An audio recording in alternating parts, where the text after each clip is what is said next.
할렐루야. 주님, 저희가 주님 앞에 경배와 전심으로 주님의 존전 앞에 나와 주님을 예배하기 원하며 하나님 주님 앞에 우리의 몸과 마음과 뜻과 정성과 힘을 다하여 하나님 우리의 모든 생각을 내려놓고 우리의 상황과 우리의 생각들을 내려놓고 오직 주를 경배하기 원하오니 주님 우리의 예배를 주님 흠양하여 주시고 받아주시옵시고 주께서 기뻐 받으시는 금대접의 향기로운 제사가 되어지도록 주님 이 시간에 역사하여 주시옵소서.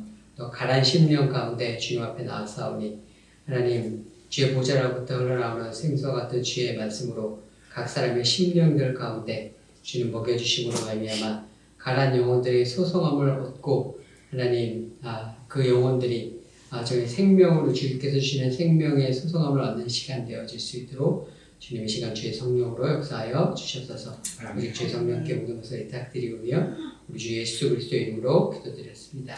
아멘. 오늘 말씀은 제가 너무나 다 잘 아는 다니엘과 세 친구에 관한 말씀입니다.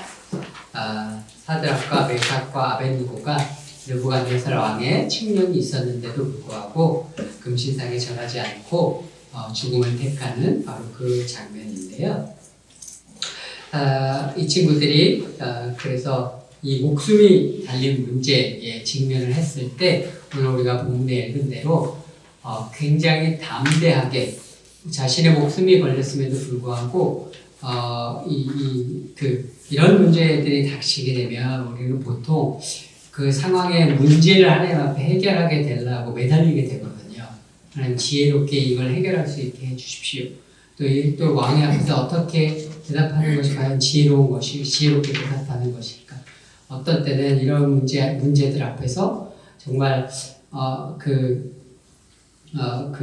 뭐라고 할까, 이렇게 정면 돌파하듯이 하나님 믿음을 고백하는 것이 바른 지혜로운 선택일까? 아니면은 둘려서 뭔가 지혜로운 다른 방법이 있을까? 우리는 막 머릿속이 복잡해지고 막 생각이 많아지게 되는데 이 세 친구들의 경우는 너무나 담대하게 아무런 두려움 없이 자신의 마음 가운데 있는 것을 믿음의 고백을 너무나 담대하게 오히려 왕이 수세에 몰리는 듯한 왕이 갑이 아니라 이 사드락과 메삭과 아벳느고가 갑이고 왕이 을인 상태에서 이야기를 듣는 듯한 형태의 담대한 모습을 우리가 볼 수가 있습니다. 근데 이렇게 너무나 담대한 이러한 모습 속에서 첫째로 놀라운 것은 그 사람들의 믿음이 담대했다는 것이고, 둘째로 놀라운 것은 이 사람들이 하나님께서 지킬 것이라는 그 담대한 믿음과 아울러 두 번째 대답, 우리가 너무나 잘 아는 그러나 그리 아니하실지라도 우리는 금신상에 절하지 않겠다는 대답이 저는 너무나 놀랍기 그지없습니다. 왜냐하면 그 하나님께서 그리 아니하신다는 건 이들에게 곧 죽음을 의미하는 거잖아요. 그죠? 우리는 이런 상황이 닥치면 모든 사람의 기도가 하나님 살려주십시오예요.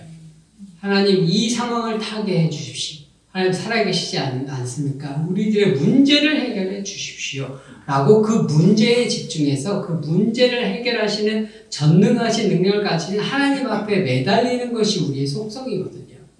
근데 이들의 고백의 신앙 고백에서 위대한 점은 그 문제를 해결해 주시지 않는다 할지라도 하나님을 택하는 믿음이라는 의미 전혀 흔들리지 않는다는 거예요. 어떻게 도대체 이들의 이런 믿음은 어떠한 믿음이며 이러한 믿음은 도대체 어떻게 하면 가질 수 있는 믿음인가? 저는 이러한 것이 이들을 볼 때 굉장히 궁금하고 정말 가지고 싶은 믿음, 본받고 싶은 믿음이고 그러한 믿음입니다. 근데 이러한 사드락과 메삭과 아벳느고가 당한 이런 이야기들은 우리가 성경 측에서 보니까 아주 먼 옛날 수천 년 전에 이런 고대나 있었던 바빌론, 페르시아 이런 고대 왕국에서나 있었던 일로 우리가 생각하기 쉽지만 실상은 오늘날도 세계 곳곳에서 일어나고 있는 일들입니다. 대표적으로 중동 지역과 북한 같은 곳에서 오늘날도 실질적으로 일어나고 있는 일들이 바로 이런 일들입니다. 탈북하신 분들의 간증을 들어보면 북한도 그렇고 중동도 그렇고 크리스찬이 두 종류의 크리스찬이 있습니다. 첫 번째 크리스찬은 조상대대로 믿음을 이어온 숨어서 믿는 지하교회의 크리스찬들입니다. 중동 지역에도 있고 북한에도 있습니다. 북한 같은 경우는 해방 이전에 믿었던 분들이 그 믿음을 자녀들에게 이어서 몰래 이어오는 믿음의 집안이 있습니다. 근데 이런 분들은 중동 지역도 그렇고요. 정부에서 그 집안이 기독교 집안이라는 기록이 있기 때문에 감시의 대상이에요. 그래서 이분들은 그 믿음을 다른 사람들과 쉐어하지를 않습니다. 믿음을 나누지 않아요. 왜냐하면 믿음을 나눴다가는 즉각적으로 늘 감시의 대상이기 때문에 즉각적으로 끌려갑니다. 근데 이 북한 성도들 가운데서 중동 가운데서 담대하게 믿음을 나누는 사람들이 있어요. 그 사람이 이 두 번째 부류의 크리스천인데 이 사람들은 어떤 사람들이냐면 주로 외국에 나가서 최근에 외국에 나가서 예수를 믿는 사람들입니다. 중동 지역의 사람들 같은 외국의 근로자로나 학생으로 나가서 외국에서 예수를 믿고 돌아온 사람들. 북한 같은 경우는 90년대 고난의 시기 때 사람들이 굶어 죽어갈 때 밥이라도 먹으려고 두만강을 넘어서 중국에 넘어갔다가 거기서 선교사님들을 만나고 복음을 듣고 예수 그리스도를 믿고 그 복음을 증거하기 위해서 다시 북한 땅으로 넘어가서 북한에서 지금 믿음을 증거하는 사람들이 있습니다. 근데 이제 이분들의 간증을 들어보면 북한에서 이제 이 두 번째 부류의 크리스찬들 가운데 중국에서 믿음을 갖게 되시고 거기서 선교사로 훈련을 받으신 분들이 있어요. 그래서 민족 복음화의 사명감을 가지시고 훈련을 받으신 분들이 있습니다. 그런 분들 가운데 그렇게 몇 년씩 중국에서 훈련을 받으시다가 중국 공안에 붙잡혀서 북한에 북송이 된 케이스들이 있습니다. 그렇게 북송이 된 분들은 북한에서 기독교를 접했다는 건 바로 죽음이거든요. 최소한 그 정치범 수용소. 일반 감옥과 정치범 수용소는 틀려요. 정치범 수용소는 들어가면은 나올 수 없고 구출해 줄 수 없습니다. 정치범 수용소, 최소 정치범 수용소 아니면 총사령 아니면 화형이죠. 근데 근데 그렇게 중국 사람들한테 붙잡혀서 북한에 끌려갔다가 또 이송 중이나 이럴 때 기적적으로 탈출을 해서 한국까지 넘어오신 분들이 있어요. 근데 이런 분들의 이야기를 들어보면 이런 분들이 한국에 왔는데 북한에 탈북하신 분들이 한국에 들어오면은 기쁘잖아요. 공항에 내리는 순간 이젠 살았구나 하는 기쁨과 안도감에 사람들이 그런다고 하는데 이분들이 공통적으로 가진 특징이 기쁘지가 않대요. 목숨을 부지해서 한국에 왔는데 나만 살았다는 죄책감에 이분들을 시달린다고 하더라고요. 나와 함께 민족 복음화를 위해서 함께 늘 기도하고 그랬던 형제들은 북한에 끌려가서 처형당했는데 총살당하고 화형당하고 혹은 정치범 수용소에 끌려갔는데 나만 살았다는 것이 너무나 죄책감이 느껴져서 너무나 괴롭다고 하더라고요. 그리고 둘째, 이분들이 하나님을 향한 원망, 왜 우리 형제들을 하나님 살려주시지 않았습니까? 하나님 전지전능하신 하나님이신데 저들이 민족 복음화를 위해서 그토록 하나님 앞에 헌신된 마음으로 가지고 몇 년 동안 우리 함께 먹고 자고 훈련받은 저 형제들을 하나님 왜 저 악한 북한 정권에 끌려가서 처형당하도록 하나님 내버려 두셨습니까? 그 하나님을 향한 원망감에 남한에 와서 그 신앙을 잃어버리는 것은 아닌데 하나님과의 그 소원한 관계 속에서 남한 가운데서 살아가는 모습들을 보게 돼요. 가장 대표적인 케이스가 어떤 케이스가 있냐면 가족이 중국에 탈북해서 아버님이 이제 중국에서 훈련을 받으신 거예요. 예수님을 믿고 가족이 다 믿게 됐는데 꼬마가 있었어요. 10대 초반에. 근데 이 친구가 중국에 와서 선교사님들과 기독교 공동체에서 살면서 너무나 사랑받고 너무나 기쁘고 좋은 거예요. 하나님을 믿는 게. 너무나 기쁘고 좋은데 어른들이 성경 읽고 훈련받는 장소에 이제 공안애들이 닥쳐서 어른들이 다 잡혔습니다. 근데 그러니까 이 꼬마는 딴 데 있었으니까 안 잡혔죠. 근데 이 꼬마가 그래서 어른들이 지금 이제 어느 역전으로 끌려간다는 얘기를 듣고 이제 역전을 간 거예요. 자기 아버지가 아버지하고 아버지 친구들 분들이 다 포성주에 묶여서 이제 역전으로 이제 기차를 타러 이제 끌려가고 있는데 군중들 틈에서 아버지를 본 거죠. 아버지하고 눈이 마주쳤어요. 아버지하고 눈이 마주쳤는데 이 꼬마가 아버지하고 부르고 싶은 거죠. 아버지한테 달려가서 아버지한테 안기고 싶고 아버지를 부르고 싶은데 아버지가 눈으로 말하는 거죠. 안 돼. 그럼 안 돼. 왜냐하면 그러는 순간 이 꼬마도 살복자라는 것이 들통이 나고 바로 거기서 체포가 될 거잖아요.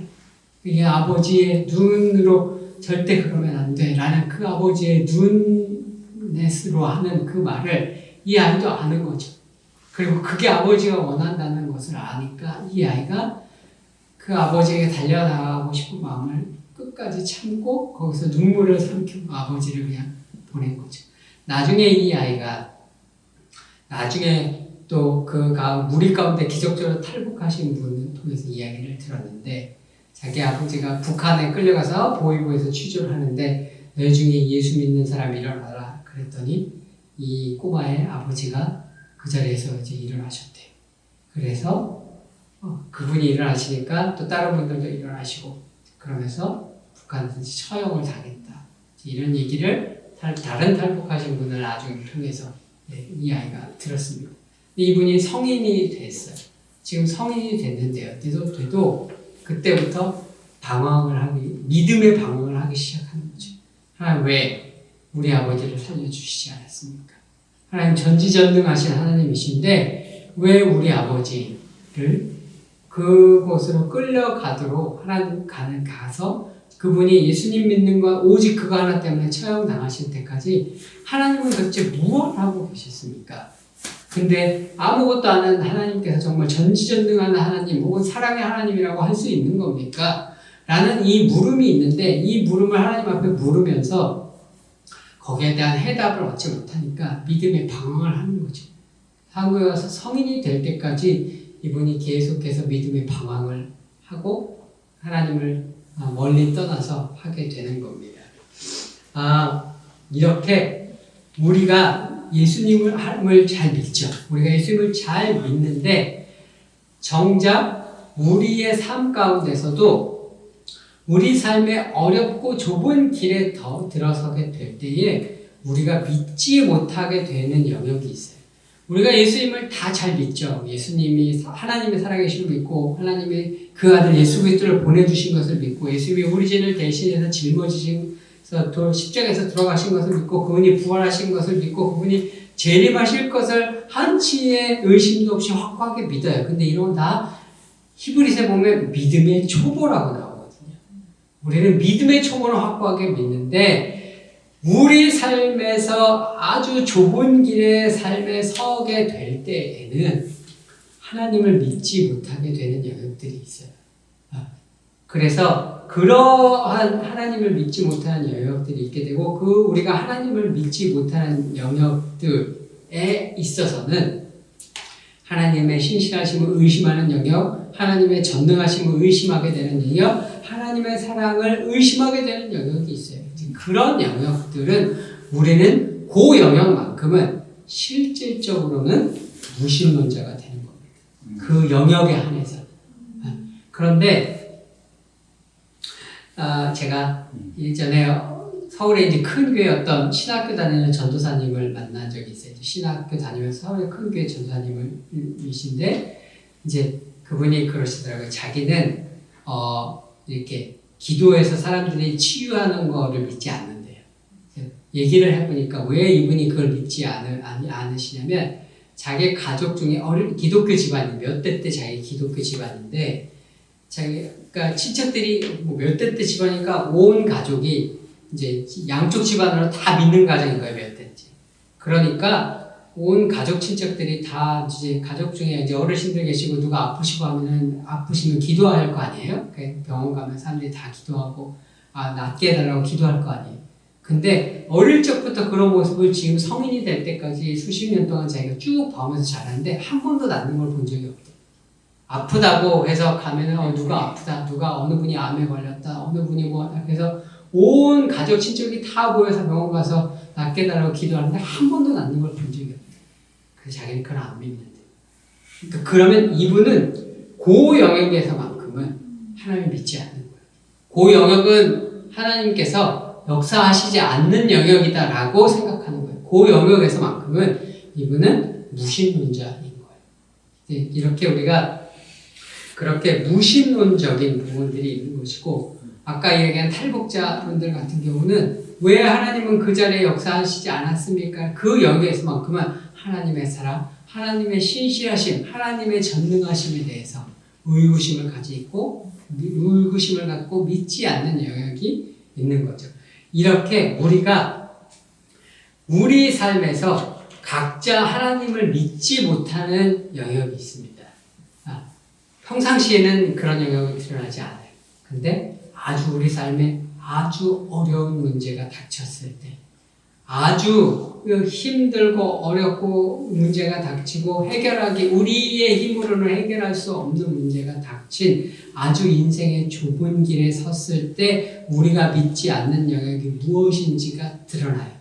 그래서 우리가 하나님 왜 저한테 이러시는 겁니까? 이렇게 하나님을 원망하게 되고 하나님을 의심하게 되는 바로 요 영역을 영적으로 얘기했을 때 이 영역을 뭐라고 그러냐면 이 영역을 영적인 땅끝, 이 영역을 공간적으로 표현하면 영적인 땅끝, 시간적으로 표현하면 영적인 말세라고 얘기를 합니다. 이 영적인 땅끝, 영적인 말세는 우리가 이 자리에 서면 하나님을 믿지 못하는 영역이에요. 땅끝이란 예루살렘, 하나님이 계신 곳으로부터, 하나님의 성전이 있는 곳으로부터 가장 먼 곳이죠. 하나님이 없는 곳, 말세란 하나님이 없는 시간을 이야기하는 겁니다. 그러니까 이게 시대적으로도 존재하고 물리적인 공간으로도 존재하지만 실질적으로 모든 사람의 신앙의 영역에서 존재하는 영역이에요. 우리가 하나님을 믿지 못하는 영역. 그곳이 바로 각자의 땅끝, 각자의 말세입니다.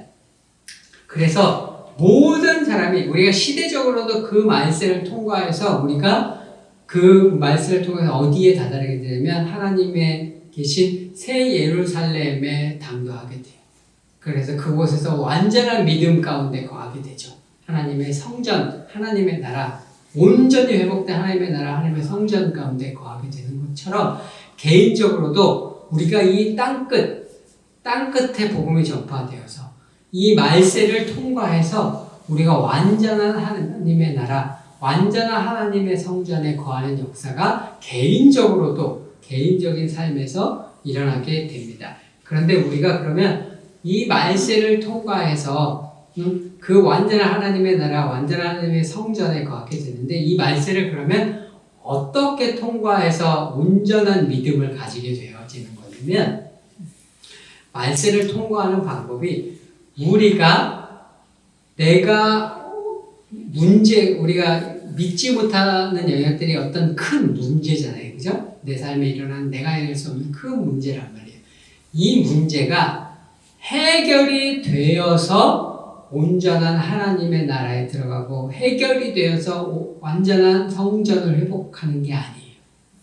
내가 원하는 대로 문제가 해결이 되어서 내가 완전한 믿음의 자리에 서는 게 아니라 문제가 해결되어지지 않더라도 하나님을 신뢰하는 자리에 섰을 때 완전한 하나님의 나라, 완전한 하나님의 성전에 들어가서 완전한 믿음을 회복하는 거예요. 오늘 다니엘의 세 친구들이 이야기했던 그리 아니하실지라도 나는 하나님을 신뢰합니다라는 고백하는 그 믿음의 자리에 섰을 때 완전한 믿음의 자리에 완전한 성전, 완전한 하나님의 나라에 들어가게 되는 거예요. 만세를 통과해서. 내가 원하는 것이 이루어지지 않았지만 그럼에도 불구하고 그 문제가 하나님의 주권 아래에 있음을 믿습니다. 내가 원하는 나는 이 문제가 이렇게 해결되어지길 원하지만 그 문제가 해결되어지지 않았지만 그럼에도 불구하고 전지전능하신 하나님께서 그 문제를 내게 주신 이유가 있는 줄로 믿습니다. 여기에 하나님의 주권이 있는 줄로 믿고 하나님의 섭리가 있는 줄로 믿어서 나는 이 자리에서도 하나님을 신뢰하겠습니다 라는 믿음의 고백을 가지게 되었을 때 그때가 우리의 땅끝에 완전한 복음이 완성이 된 것이고 우리의 말세를 완전히 믿음으로 통과하는 믿음을 가지게 되는 것입니다. 우리가 요셉이 형님들을 만났을 때 형님들이 불안하잖아요. 왜냐하면 우리가 팔았으니까. 근데 요셉이 뭐라고 그래요? 형님들이 한 것이 아니라 하나님께서 하셨습니다. 뭐예요? 이 기근의 때를 우리로 하여금 벗어나도록 하기 위해서 하나님께서 하신 일이다 이렇게 말을 하죠. 그죠? 그 사건, 그 나에게 일어났던 그 문제를 그 문제에 하나님의 계획과 섭리와 목적을 발견하게 된 거죠. 그죠? 그것을 발견하는 자리에 서게 되어지는 것. 그것이 땅끝까지 온전히 복음이 증거되어져서 복음이 완성이 되어지고 완전히 하나님의 나라를 이루고 성전을 완전히 이룬 믿음을 가지게 된 거죠. 그렇게 해서 복음을 이루면 다른 사람들을 용서할 수 있게 되죠. 그죠? 그 사람의 책임을 묻지 않는단 말이에요. 그 사람이 잘못을 안 했나요? 잘못을 했죠. 그러나 그 사람들에게 책임을 묻지 않고 오직 이 문제의 주권자이신 하나님의 관계 안에서 하나님의 섭리 속에서 그 문제를 바라보는 시각을 가지게 되는 거죠. 그래서 이렇게 다니엘과 세 친구도 요셉도 그리고 아브라함도 이삭을 바치라고 했을 때 그 이삭을 바쳤었던 그 믿음이 어떤 믿음이냐? 바로 이 말세를 통과하는 이 믿음을 가지게 됐었던 거죠. 그리고 그것이 이제 오늘 다니엘과 세 친구가 가졌던 믿음입니다. 근데 이 믿음을 이렇게 나한테 문제가 있는데 이 문제가 전혀 해결이 되어지지 않아요. 그럼에도 불구하고 하나님을 신뢰하는 이 믿음을 그리 아니하실지라도의 믿음을 성경에서 시편에서 이걸 뭐라고 하냐면 이러한 믿음을 경배라고 얘기를 합니다. 경배라는 거는요 원어로 보면은 영어로 보시면 이렇게 돼 있을 겁니다. worship and bow 이렇게 돼 있습니다. 하나님을 예배하는데 완전히 엎드려서 예배하는 거예요. 물리적인 포즈 자체가 땅바닥에 무릎을 꿇고 얼굴을 완전히 바닥에 엎드려서 예배하는 것. 왕 앞에 완전히 부복하는 그 자세를 근데 그 자세로 하나님 앞에 드리는 예배를 경배라고 합니다. 이 자세는 어떤 자세요? 왕이 하는 명령이라면 무엇이든지 받아들이겠습니다 라는 자세죠. 왕이 사약을 내리면 그 사약도 기꺼이 받아들이겠습니다 라는 자세가 바로 경배의 자세입니다. 그래서 우리가 시편에 보면 찬양과 경배가 가득하죠. 찬양과 경배가 달라요.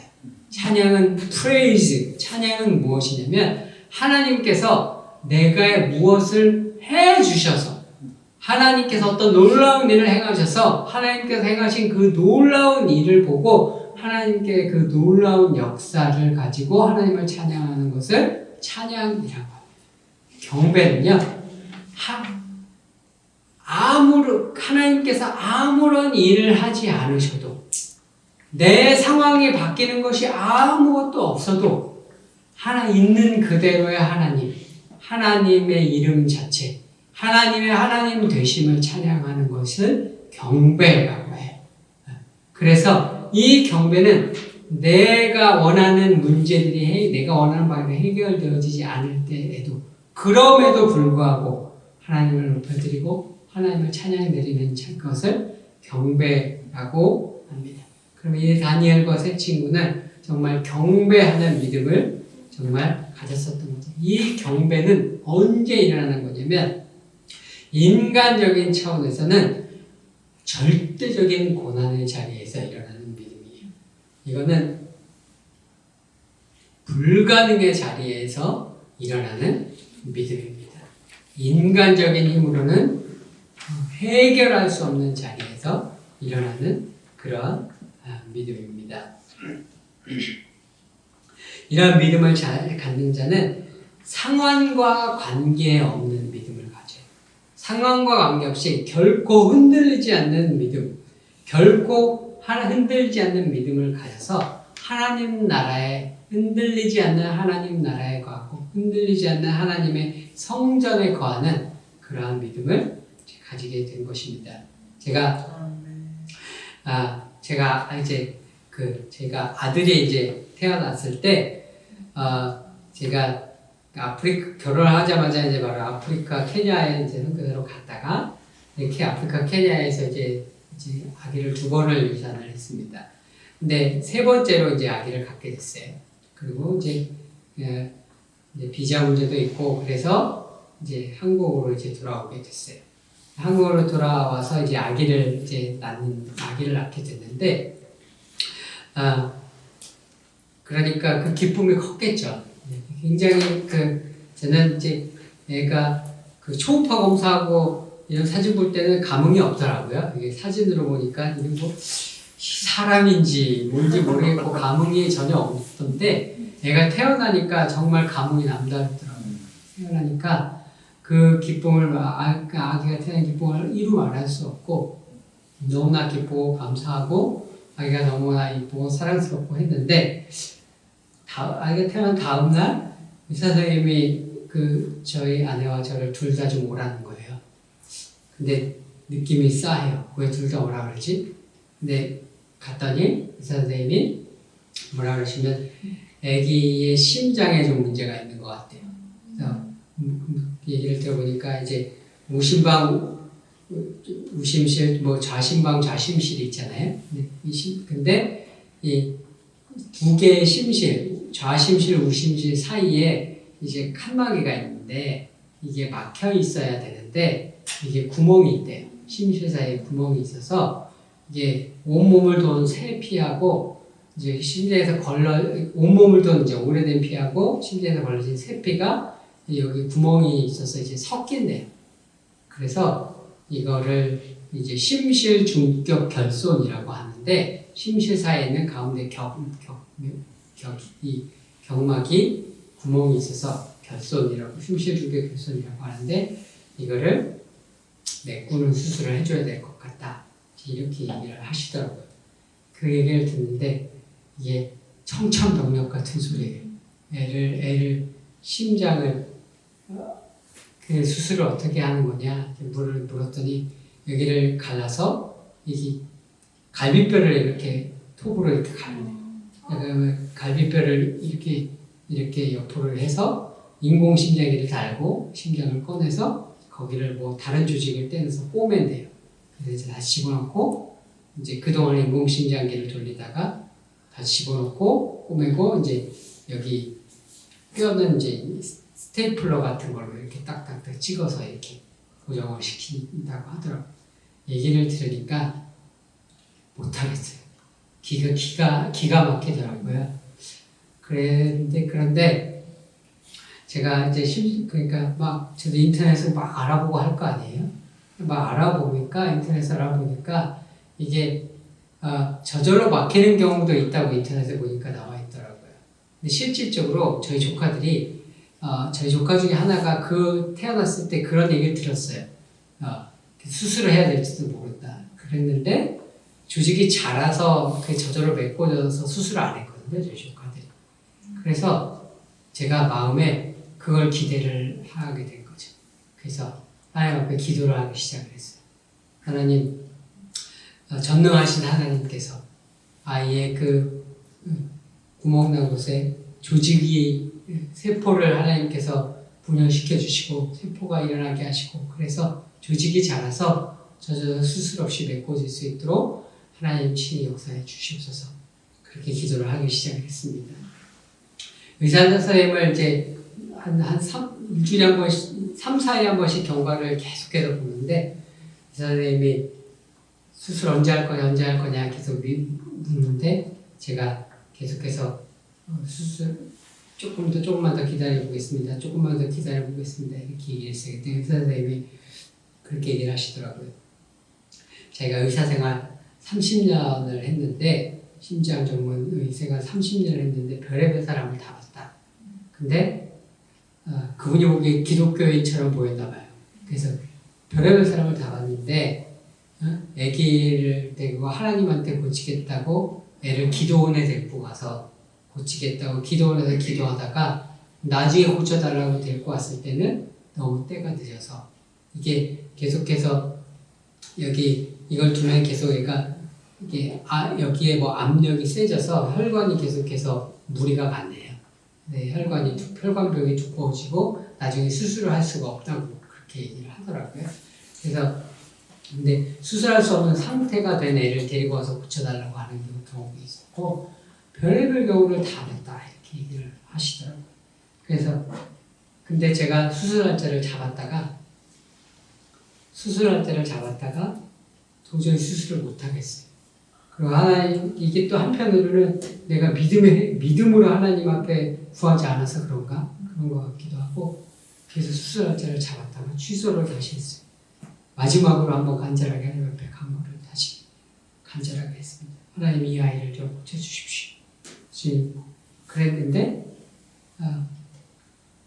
퇴원을 했더니 의사님이 화가 나셨을 거 아니에요. 근데 의사님을 보러 갔더니 의사님이 언제까지가 마지노선이 언제까지다. 그 날짜 이후로는 이제 내가 해줄 수 있는 게 없다고 생각하면 된다. 그러니까 수술을 그 안에 하지 않으면 안 된다. 언제가 마지노선이다 이렇게 얘기를 하시더라고요. 그래서 기도를 하고 고민하고 기도를 하다가 검사를 또 했는데 또 이 상태가 없는 거예요. 그래서 조직이 이렇게 늘어나려면 생기려면 의사 선생님 말씀으로 그 옆에 뭐가 이렇게 삐죽 조금이라도 조직이 나와 있는 게 있어야 거기서부터 이렇게 나와서 이게 메꿔지는데 비빌 언덕에 아무것도 없대요. 아무것도 없어서 그럴 가능성이 이 아이는 없다. 수술을 해야 된다. 이렇게 얘기를 하시더라고요. 그래서 자꾸 그 마지노선 날짜가 자꾸 다가오고 그래서 저희가 이제 수술을 했습니다. 이제 수술을 하고 아이가 이제 응급실 이제 그 ICU 그 중환자실에 있는 걸 보러 오라고 그래서 제가 들어갔어요. 근데 약을 먹여서 자고 있더라고요. 한 이틀 정도는 고통스러우니까 약을 먹여서 재울 거라고 하더라고요. 근데 그 애가 이제 수술을 하고 이제 파리해진 모습으로 이제 한 5개월 된 애가 누워 있는데, 주렁주렁 몸에 다른 게 많아요. 그래서 카테타 이 줄 다른 게 하도 많아가지고 이 줄이 너무 많아서 이게 몇 개를 달았나 쉬어보니까 한 18개 줄 다른 게. 근데 애가 이제 수술을 하고 파리한 모습으로 이제 누워 있는 모습을 보는데 그냥 이렇게 좀 기가 막혔어요. 그 모습을 보고. 기가 막힌 상태에서 이제 또 집으로 돌아왔습니다. 집으로 돌아왔는데 이제 방에 이제 이쪽 방에 장모님하고 저희 아내가 자고 제가 이제 조그만 골방에 혼자 있는데 제가 이제 골방에서 하나님 앞에 기도를 했습니다. 기도를 했는데 하나님 기도가 아니라 하나님을 향해서 외치는 원망이었죠. 하나님 도대체 저한테 왜 이러시는 겁니까? 하나님 제가 젊은 날부터 하나님을 잘 섬기기 위해서 전심으로 하나님을 섬기기 위해서 노력을 해왔습니다. 제 인생을 하나님께 드리기 위해서 노력해왔습니다. 제 인생을 하나님 앞에 드리기 위해서 직장을 그만두는 것도 서슴지 않았습니다. 제 인생을 드리기 위해서 교회에서 아프리카에 단기 선교는 수도 없이 가지만 누가 거기를 살러 가겠습니까? 근데 저는 갔습니다. 근데 하나님께서 그러면 저 같은 사람에게 축복해 주셔야 되는 거 아닙니까? 근데 근데 제가 거기서 내내 고생만 하다가 여러 가지 문제들을 계속해서 겪게 되고 고생만 하다가 어쩔 수 없이 한국으로 돌아오게 됐고 한국으로 돌아와서 그리고 거기서도 아기를 2번이나 유산했었고 그래 3번째로 아기를 낳았는데 도대체 왜 저는 이런 고통을 겪어야 되는 겁니까? 하나님한테 따지기 시작을 했습니다. 하나님 앞에 제 마음속에 있는 하나님을 향한 원망, 의심, 불만, 불평 모든 것을 다 있는 그대로 거침없이 쏟아낼 시간이었습니다. 기도를 하기보다 하나님을 향한 제 속에 있는 그 모든 불평과 불만을 쏟아내는 그러한 시간이었습니다. 그런데 그러다가 하나님 앞에 일종의 하나님 앞에 대드는 거예요. 걱정 없이.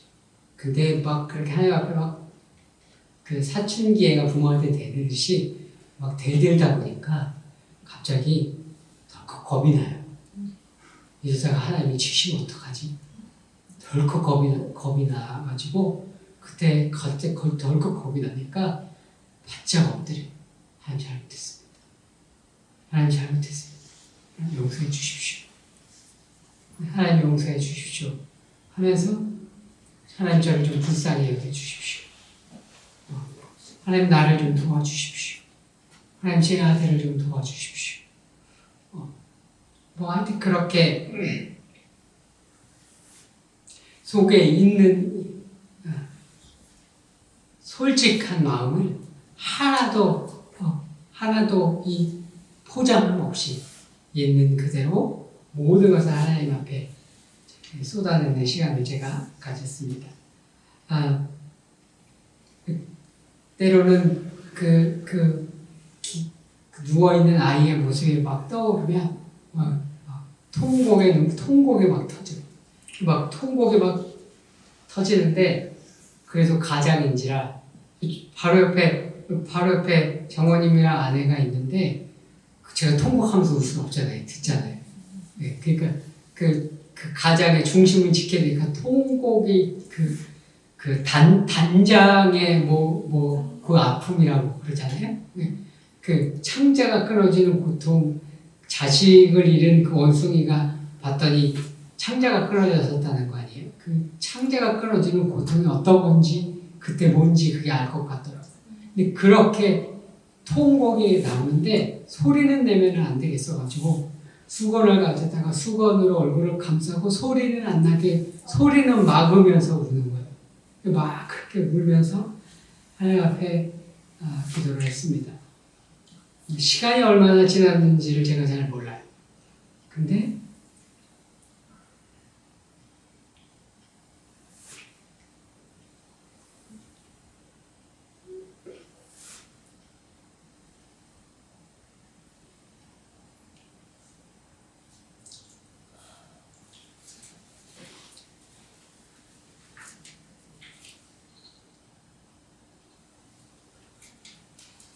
갑자기 하나님께서 제게 말씀해 주셨습니다.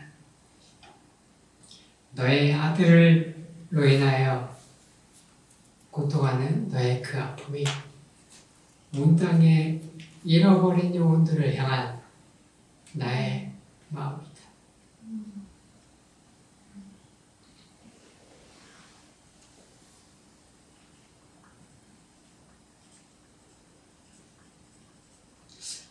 제가 그날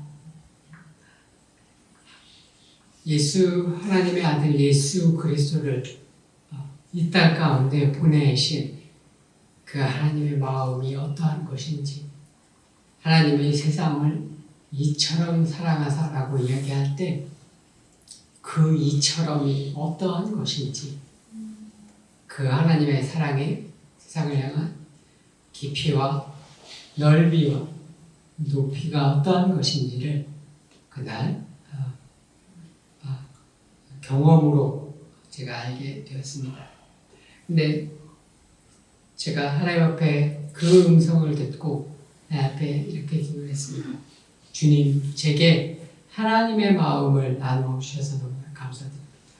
주님의 마음을 알게 해주셔서 너무나 감사드립니다.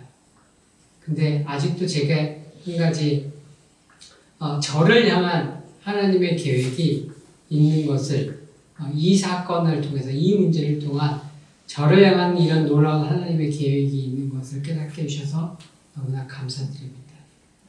저를 향해서 하나님께서 이런 것을 저의 아들을 통해서 하나님의 마음을 깨닫게 해주신 것이 너무나 감사한데 한 가지 아직도 해결되지 않는 의문이 있습니다. 주님, 저의 아들은 이것과 무슨 상관입니까?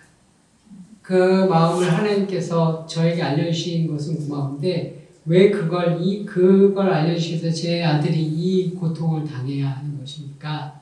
라고 제가 하나님 앞에 물었습니다. 그랬더니 하나님께서 그때 제 기도에 즉각적으로 응답을 해주셨습니다.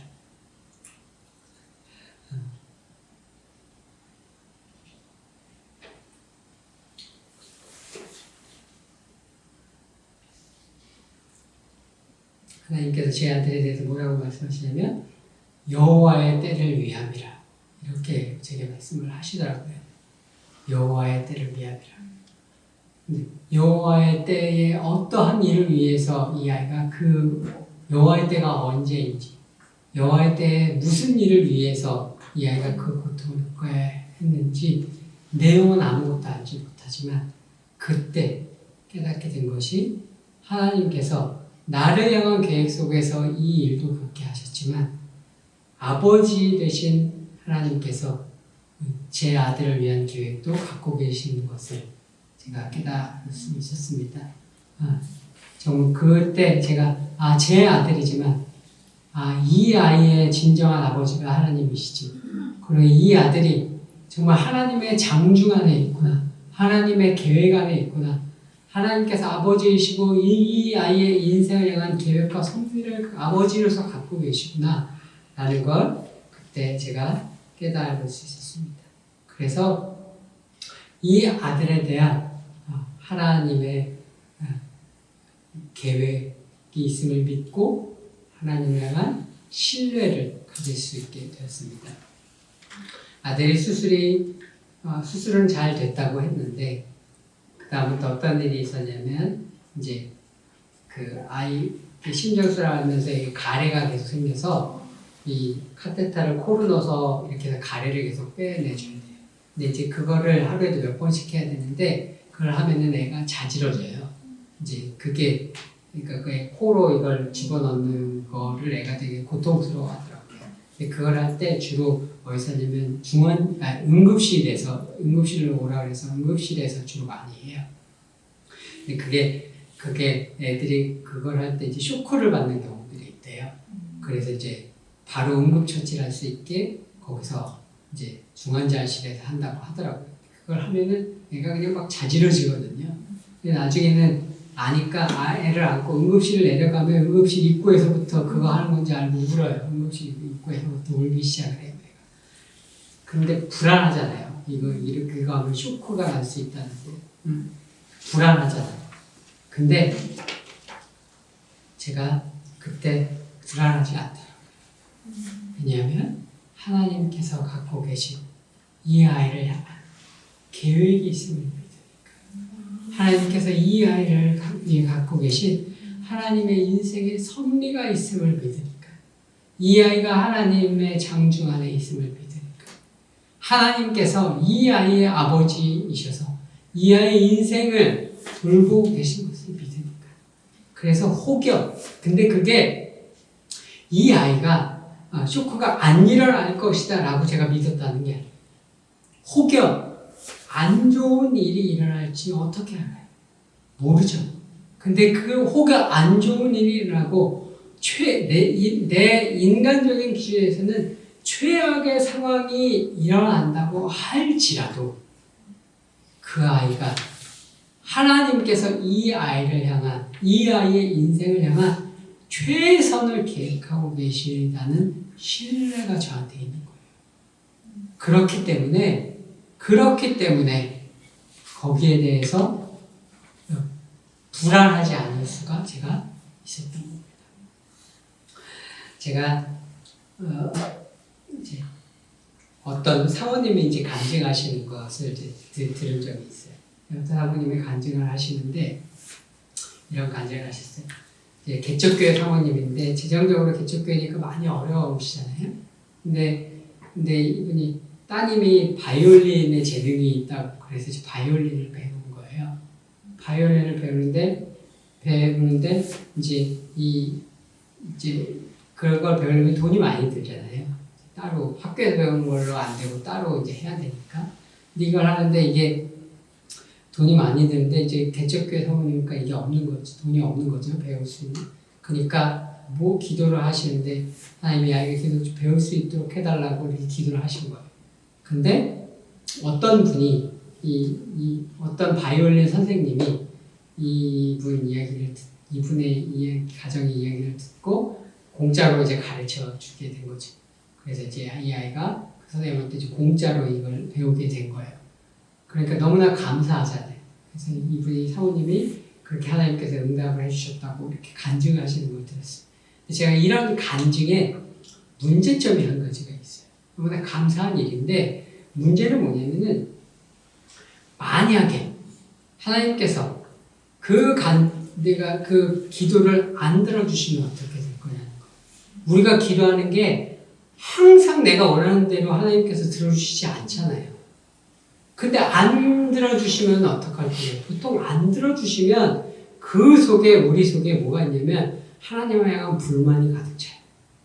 불평이 가득 차요. 하나님 왜 안 들어주시냐고. 근데 그걸 겉으로 그게 아주 큰 일이 아니면 교회 생활하면서 일상에서 하나님한테 되게 막 불만과 불평과 원망이 있는데 드러내지 않고 그냥 신앙생활 할 뿐이에요.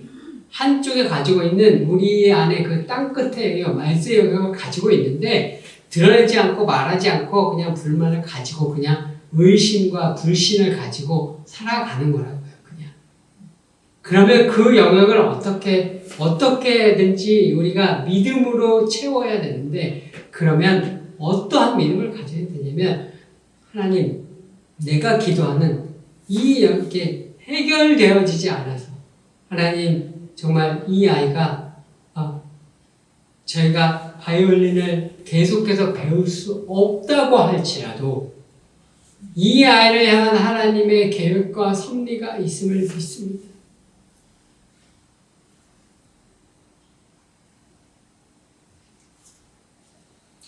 그 하나님을 향한 신뢰의 자리에 섰을 때 그때 그 하나님을 향한 신뢰에 섰을 때 그 불신의 영역이 믿음으로 채워지고 그걸 뭐라고 성경은 얘기하냐면 믿음으로 충만하다.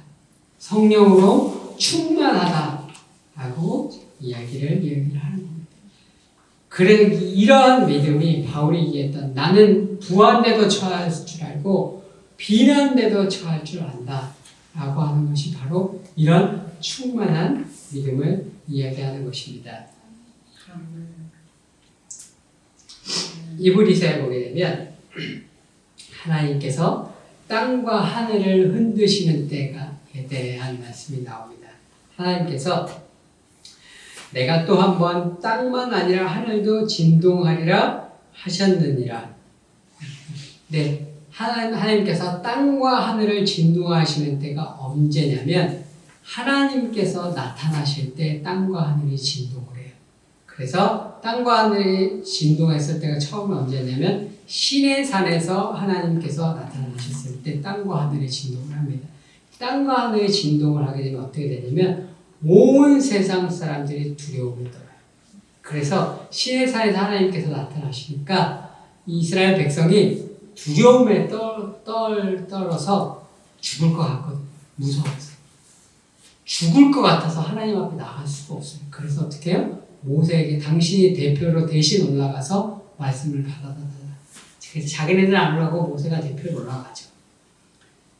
이 땅과 하늘이 흔들리는 때는 온 세상이 흔들리는 두려움과 공포의 때입니다. 그때가 언제 있냐면 계시록의 때에 한 번 있죠. 예수님께서 재림하시기 직전에 온 세상의 땅과 하늘이 흔들리죠. 그래서 그때 온 세상 사람들이 두려움에 떨어요. 공포에 휩싸여서 뭐라고 이야기해요? 산아 내게 무너져다오. 계시록에 보면 그런 표현이 있죠. 나를 저 하나님으로부터 나를 감추어 다오. 왜냐하면 무섭고 두렵고 떨리니까요. 그런데 그 온 세상이 흔들리고 온 세상에 흔들리는 공포의 때에 흔들리지 않는 나라, 영존하는 하나님의 나라에 거하는 자들이 있대요. 그 흔들리지 않는 믿음을 가져서 흔들리지 않는 하나님의 나라에 들어갈 자들이 있대요. 그 자들을 히브리서는 뭐라고 표현하냐면 너희는 시온 산에 이르렀다. 시온 산에 이르는 믿음을 가진 자들이라고 얘기해요. 처음에 이스라엘 백성이 하나님이 나타나실 때 시내 산에 있었죠. 근데 시온 산은 하나님이 거하시는 참 성전 새 예루살렘 성이 있는 곳이거든요. 이 시내 산에서 우리가 시내 산에서 이 시온 산으로 올라가는 믿음의 여정에 각 사람이 자기의 삶에서 모두 다 살아가게 되는데 이 시온 산에 오르려면 하늘과 땅이 진동하는 그때 땅 끝에 때 말세 때를 모두가 다 거쳐요. 근데 그때 이 하나님께서 사람들을 모두 다 흔드시는데 왜 흔드시냐면 영원히 흔들리지 않는 하나님의 나라에 거하게 하시기 위해서, 영원히 흔들리지 않는 하나님의 성전에 거하는 믿음을 허락하시기 위해서 이 흔들림의 때를 거치게 하시는 겁니다.